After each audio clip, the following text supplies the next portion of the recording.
Benvinguts a la diana setmanal de Vita en Pleni.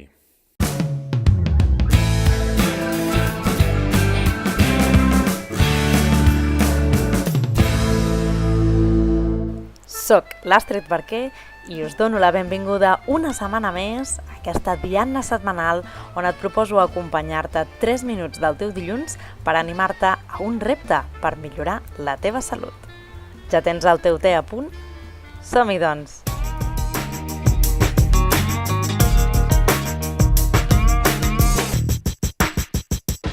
Aquesta setmana et porto un repte sobre alimentació. Ja saps que tocarem tots els àmbits de la salut, però aquesta setmana et proposo una de les claus que t'ajudaran a menjar saludable, i és la planificació.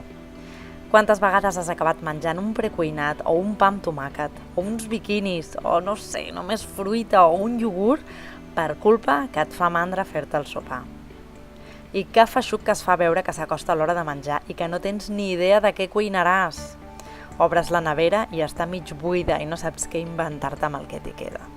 Doncs aquesta setmana et proposo que posis fi a aquests mals hàbits alimentaris que et fan tornar boig i també el teu metabolisme i que no t'ajuden gens a controlar el teu pes ni a reduir aquesta sensació de cansament que potser tens. Et proposo que t'asseguis amb les persones amb qui comparteixes casa i decidiu tots junts com ha de ser la vostra plantilla de menú base.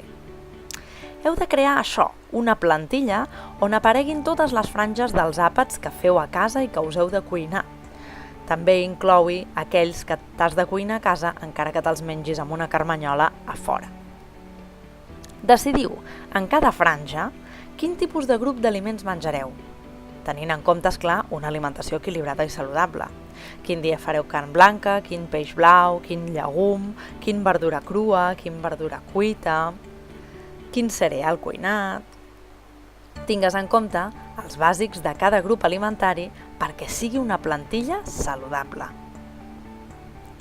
Ara decideix, amb les persones amb qui vius, quin serà el dia que triareu, amb aquesta plantilla base, les receptes que fareu cada àpat. Calendaritzeu aquest moment perquè sigui una rutina que feu sí o sí.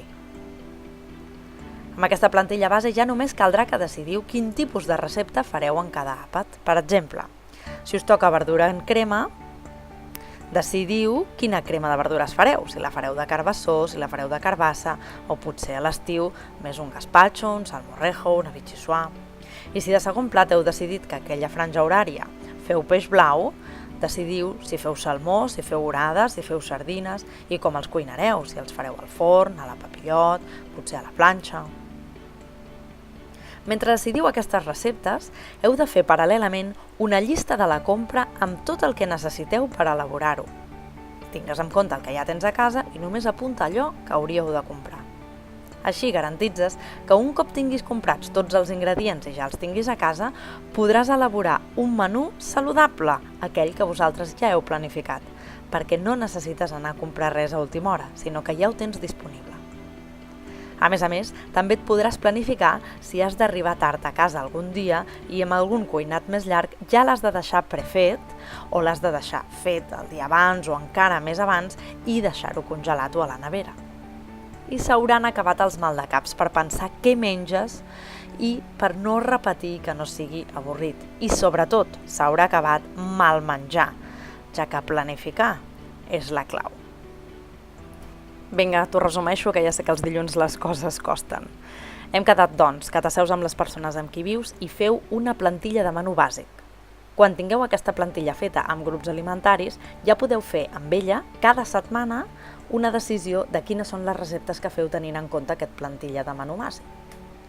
Aleshores és quan, a més de decidir quin tipus d'aliment feu dins del grup alimentari que heu decidit i també quina recepta feu paral·lelament aquesta llista de la compra per tenir tots els ingredients i tot el que necessiteu per elaborar el vostre menú saludable.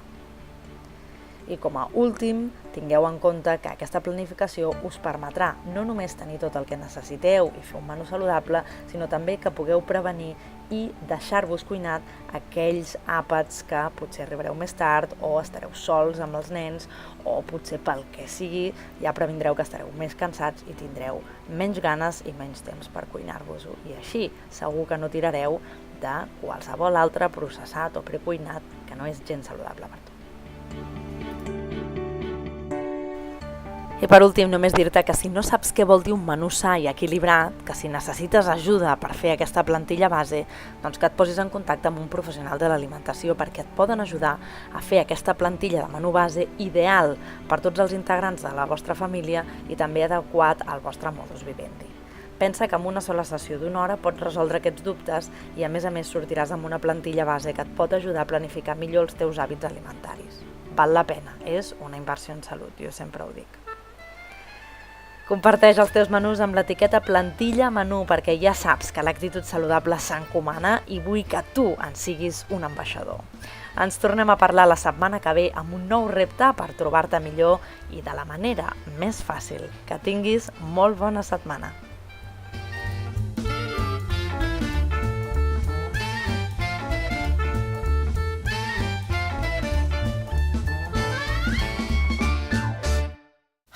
#VitamRespon, si tens preguntes o vols fer-nos suggerències de temes a través de les xarxes socials.